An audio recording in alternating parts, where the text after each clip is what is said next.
tardes, mi nombre es Mateo, soy profesor en la Escuela Japonesa de Shiatsu de Málaga y hoy eh, quiero compartir con vosotros esta presentación para tratar los puntos Boketsu y Yuketsu. Es un tema que en el segundo año conviene conocer porque nos va a dar una serie de herramientas muy útiles para el tratamiento de Shiatsu. No lo vamos a hacer complicado, lo vamos a hacer simple y sobre todo adaptado a la práctica de Shiatsu. Como sabéis, son conceptos que proceden de la medicina china y, y mi intención es darle esa utilidad para todo el mundo, no solo para las personas que conocen la medicina china, sino la parte más práctica, más útil para convertir este conocimiento en la parte terapéutica. Vamos a abordar en este trabajo pues un aspecto curioso de cómo las distintas medicinas, la occidental y la oriental, ya tienen sus mecanismos para esa misma utilidad, ¿no? Es muy curioso, muy sorprendente. Y esa utilidad en ambas medicinas son aprovechables para la terapia de Shiatsu, para la terapéutica.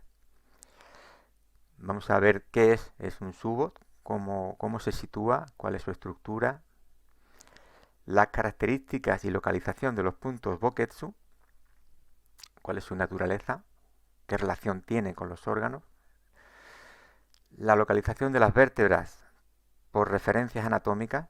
Esto nos va a permitir facilitar la localización posterior de los puntos en la espalda.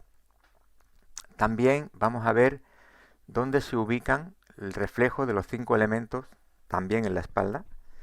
Esto también nos va a dar una utilidad práctica a la hora de tratar con Shiatsu. Pondremos algunos ejemplos de esa utilidad. Y finalmente, pues también las características y la localización de los puntos Boketsu. Antes de abordar directamente la existencia y la función de los puntos Boketsu y Yuketsu, es necesario hacer una introducción que nos permita comprender su razón de ser y de qué manera forman parte de un proceso natural de nuestro sistema energético. Para llegar ahí y entender cómo y por qué de la existencia de estos puntos, primero debemos partir de la posición misma del Shiatsu, que se sitúa entre dos modelos y conceptos de medicina diferentes. Ahí los tenemos. Como sabéis, el Shiatsu está situado en el punto de encuentro entre la medicina oriental y antigua y la medicina occidental y moderna. Y dada esa conjunción, para evitar confusión es importante abordar los distintos puntos de vista. Puntos de vista que tienen estas dos medicinas sobre cómo se sostiene la vida en los seres vivos.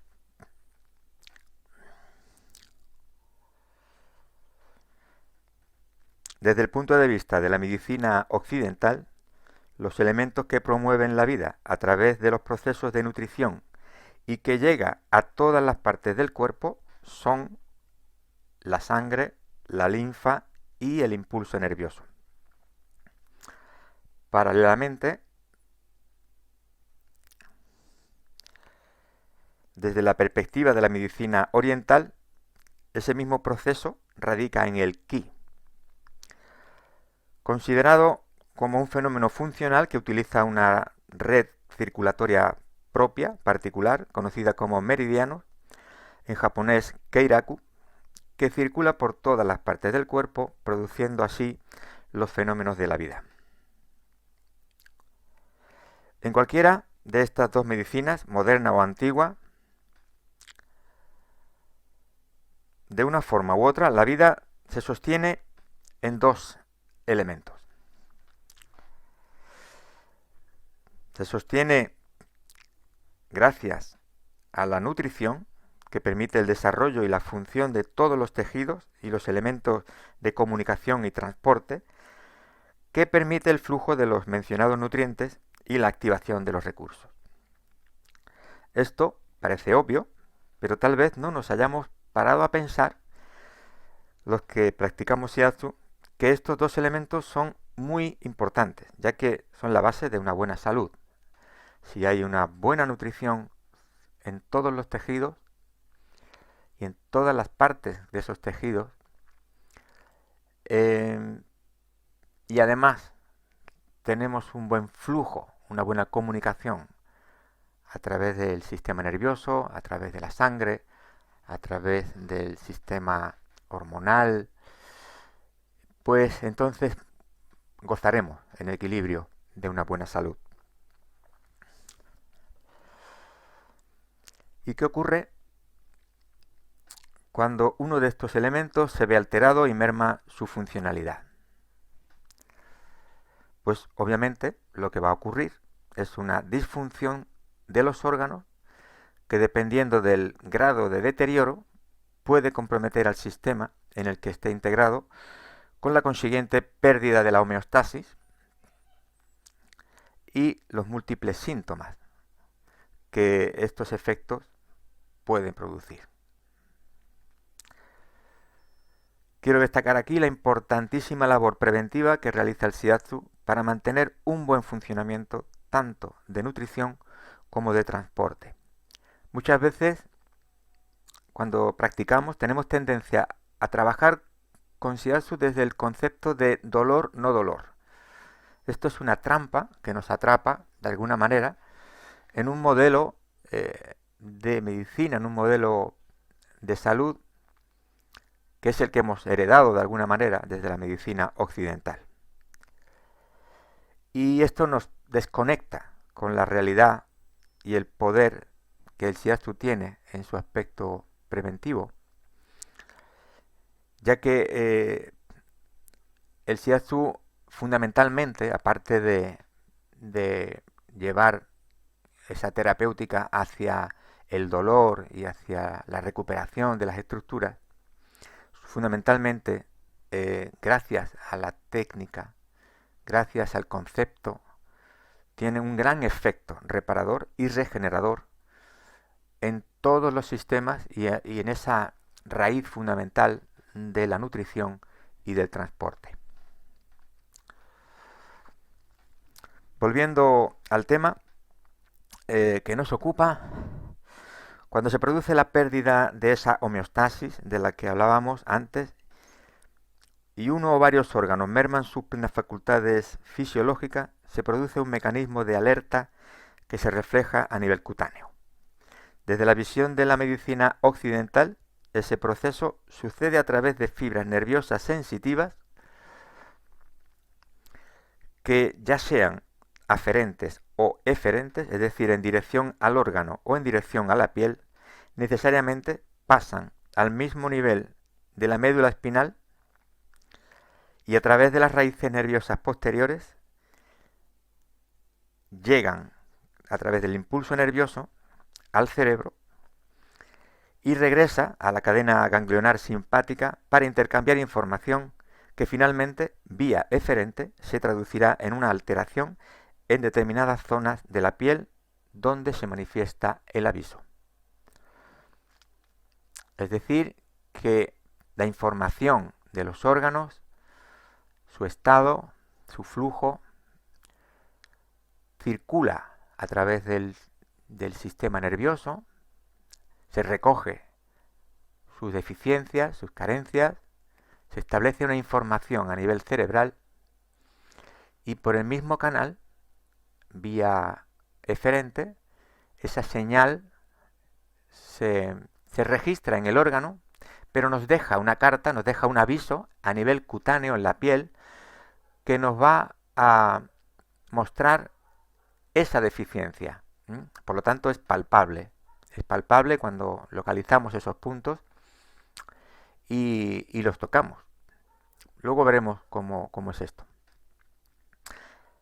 Ese mecanismo fisiológico que se conoce con varios nombres, como reflejo víscero-cutáneo, reflejo víscero-sensorial, reflejo víscero-motor, dolor referido, de zona de Head, explica la aparición de hiperestesia, de entumecimiento y de dolor en determinados puntos de nuestra superficie corporal, acompañados no siempre de endurecimiento y resistencia muscular.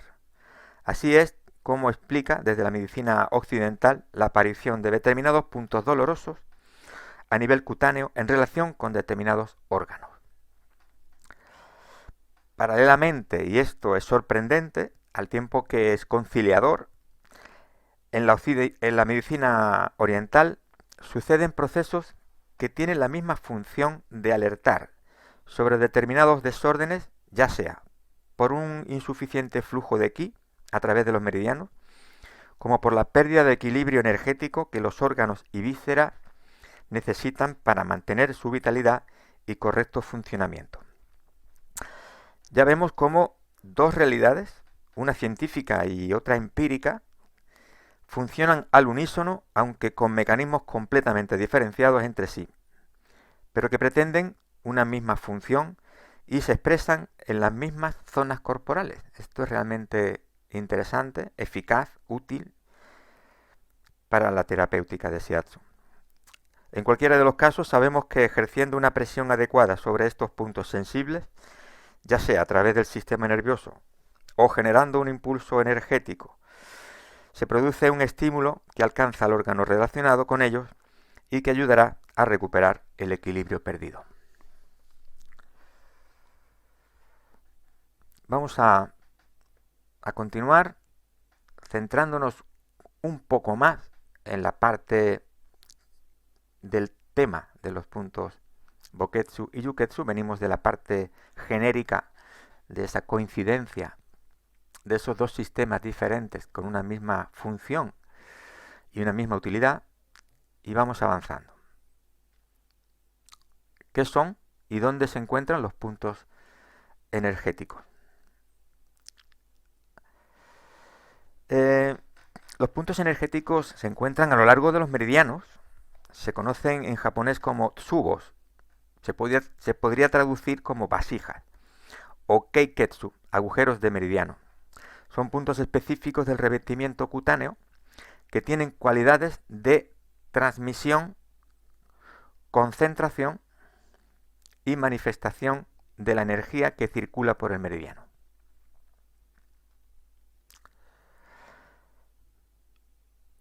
Para su representación gráfica se usa la imagen de una vasija cuyo cuello es la manifestación cutánea y el vientre la parte que está conectada con el canal energético.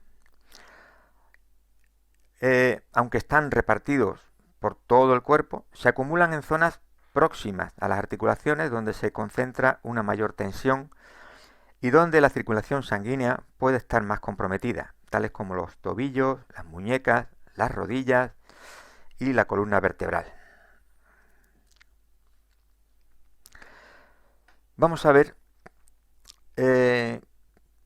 introducción y generalidades sobre los puntos Boketsu y Yuketsu. Nos vamos metiendo ya de lleno en este tema.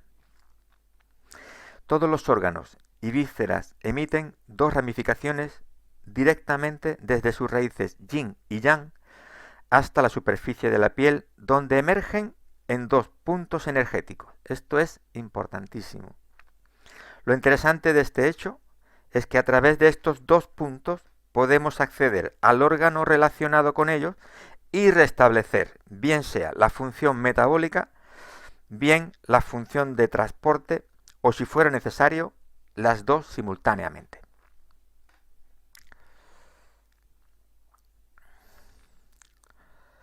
Así que cuando nos encontramos con un paciente con una determinada deficiencia energética o una alteración orgánica, dependiendo de la intensidad y de la cronicidad de este desorden, vamos a encontrar de una forma espontánea o a través de la palpación puntos que se suelen presentar dolorosos o sensibles.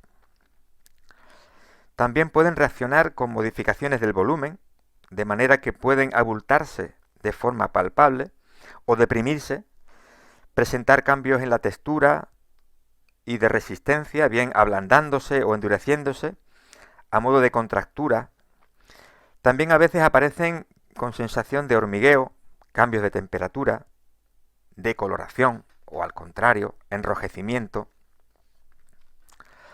Esto nos lleva a permitir dos utilidades extraordinariamente eficaces. Una, la del diagnóstico, que nos dará una orientación acerca de qué órgano o víscera está en disfunción.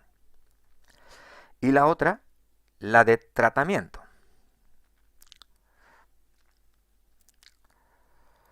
En nuestro caso, como terapeutas de Shiatsu, una presión adecuada sobre estos puntos activan el reequilibrio energético, lo cual influye en la calidad de la energía, que no necesariamente en la cantidad, la cual va a promover la normalización de los órganos en disfunción.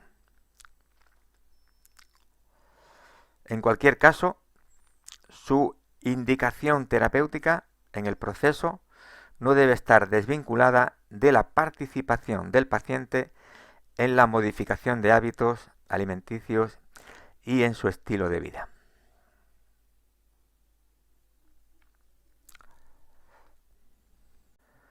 Vamos a ver aquí las indicaciones de los puntos Boketsu o de alarma. Son puntos de naturaleza yin y conectan con el plano de tranquilidad, pasividad, sensación de relajación, con cualidades refrigerantes y sedantes. Son puntos donde aflora en la superficie la raíz yin de los órganos y las vísceras. También concentran el ki de los órganos relacionados con estos, por lo que a través de ellos podemos regularlos actuando en su función metabólica y regeneradora de sustancia. Tratan los desequilibrios de las vísceras y en menor medida los desequilibrios de los órganos.